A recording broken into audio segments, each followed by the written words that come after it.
Halo teman-teman bahas saham, kembali lagi dengan channel bahas saham. Kesempatan kali ini teman-teman, saya akan coba membahas satu emiten yang mungkin sangat-sangat terkenal ya belakangan ini ya, karena memberikan dividen yang cukup besar bagi investor, yaitu saham Adaro. Nah langsung saja teman-teman untuk video kali ini saya akan seperti biasa ya, membahas secara singkat saja dari sisi teknikalnya dan juga fundamentalnya. Nah secara teknikal teman-teman, langsung saja di sini saya ada mengambil grafik secara monthly ya, secara bulanan.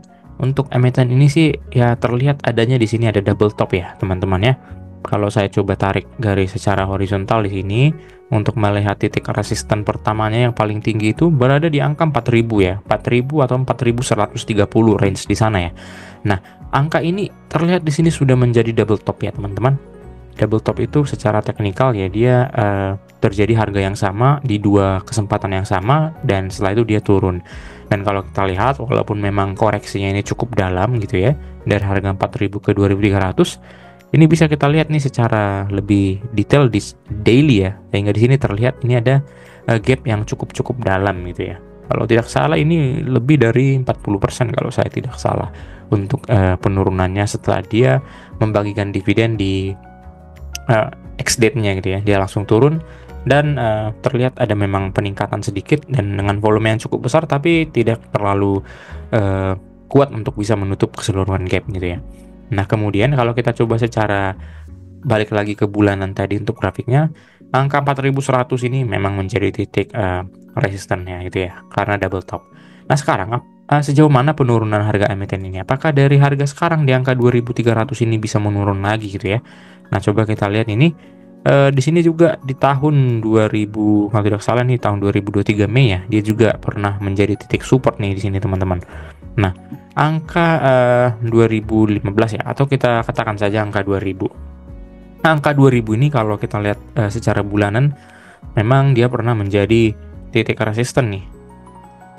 Dan memang baru sekali ini ya titik support ya di angka 2000. Apakah dari sini bisa menuju langsung ke 2000 gitu ya? Ya mungkin saja ya teman-teman. Bisa saja penurunan yang sekarang ini ya mungkin bisa menurun lebih dalam lagi ke angka 2000 gitu ya. Karena gapnya itu cuma 300 angka.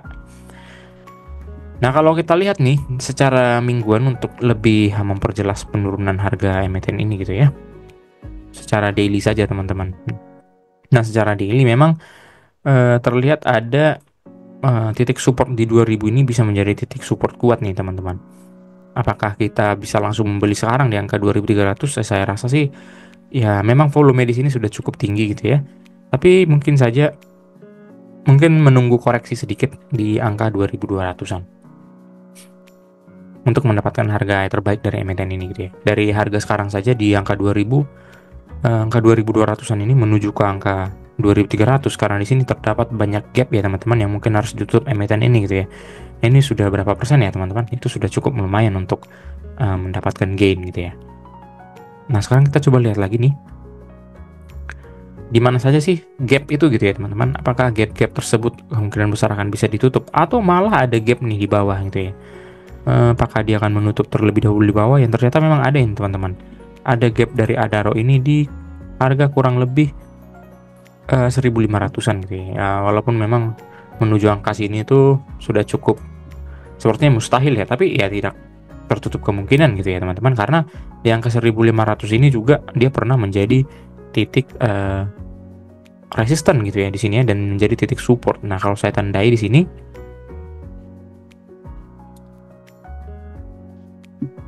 dia pernah menjadi nih menjadi titik resistennya.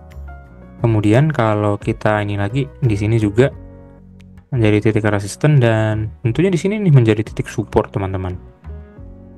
Di beberapa periode nih di tahun 2017 dan 2016.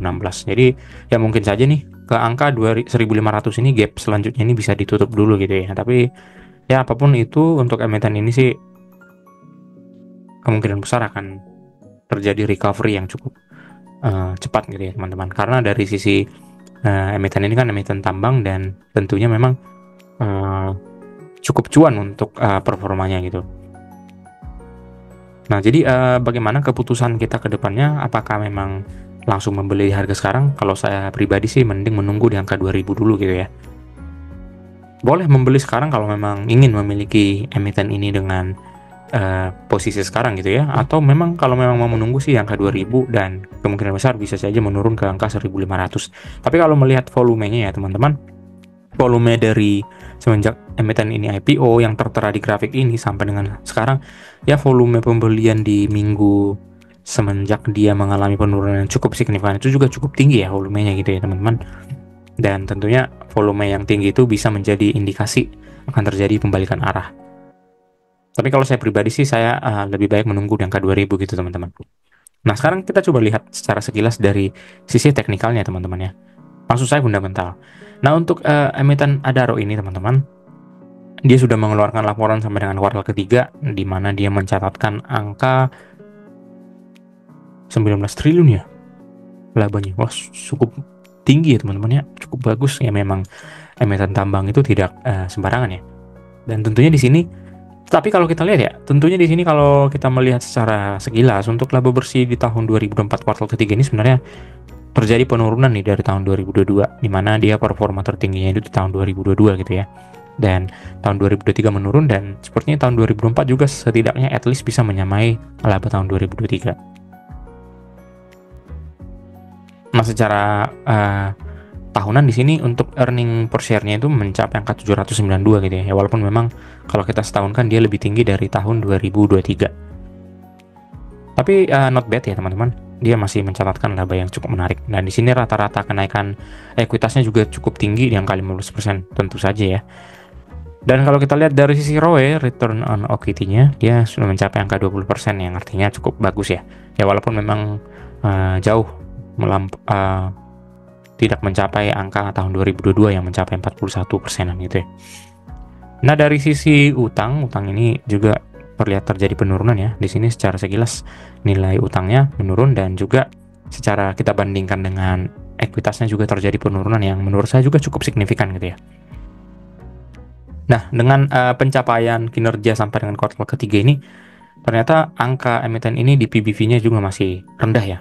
Ya karena memang dia sudah mengalami kejatuhan harga yang cukup dalam gitu ya, semenjak dia setelah membagikan dividen yang kurang lebih hampir 64% gitu ya teman-teman. Sangat-sangat wonderful menurut saya. Dan harga sekarang itu sangat-sangat rendah di angka 0,6 untuk PBV, dan PER-nya di angka 2,9. Nah tentunya emiten ini juga menghasilkan gain yang cukup lumayan ya kalau kita membeli di harga sekarang. Kalau menurut analisis saya pribadi, perhitungan saya, emiten ini wajar di harga di angka 5.800, dan harga wajar secara historis di angka 4.600 gitu ya. Dan gap dari harga sekarang di 2.300 bisa mencapai one bagger nih teman-teman. Jadi kesempatan yang bagus sih untuk memiliki emiten ini. Ya walaupun memang ini sifatnya cyclical ya teman-teman. Ya tentunya nanti akan ada saatnya juga dia akan menuju ke sana. Terlepas tadi dari adanya banyak gap yang harus ditutup di atas secara teknikal gitu. Dan apapun itu, ya kalau saya pribadi sih emiten ini wajib untuk dikoleksi teman-teman ya. Tapi tentunya dengan menggunakan money management yang baik. Di sini volume buy-nya juga sudah lumayan menarik ya. Tapi tentu saja kalau saya pribadi sih mending ditunggu di angka 2000 teman-teman. Kalau saya prediksi saya pribadi sih kemungkinan masih akan turun ke angka 2000 ya. Tidak segampang itu sih teman-teman untuk melawan wave jual ini. Kalau memang mau membeli sebaiknya sih di angka 2000, dan kalau memang dia turun kembali bisa menuju ke angka 1500 gitu ya. Mungkin sekian pembahasan mengenai Adaro teman-teman. Mungkin teman-teman ada komentar atau saran yang mungkin berguna dan mungkin berpendapat berbeda, boleh di komen di kolom komentar, dan jangan lupa klik like dan subscribe teman-teman untuk kemajuan channel ini. Terima kasih.